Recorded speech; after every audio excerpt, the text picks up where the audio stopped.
Joj, pa gdje si ti? A pa upaljeno je kreteru jedan komšija. Ajde, idemo. Kako da se radujem sama novim ljetima. Lete suze kao da gađam se žiletima. Znaš li da smo sada mi dvoje što se rastaju, a mogli smo gledati djecu kako nam odrastaju. Navila sam sad za hrabre, ali niko budan nije. Srce ti se iza ponosa vješto krije. Sama skoro podne, tebe nema preko puta. Kava ti se već ohladila 10 puta.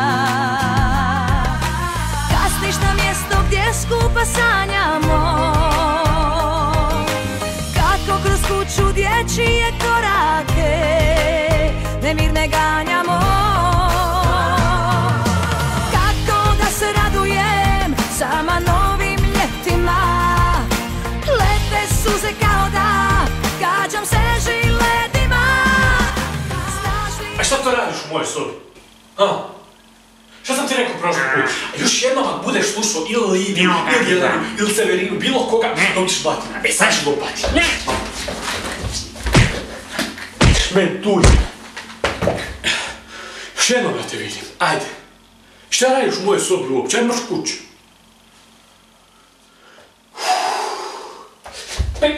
Ti žilet. Kakvi su ovo žileti pokut? Neš ti pitat. Ajde, moš s moje kuće. Ajde, odmah.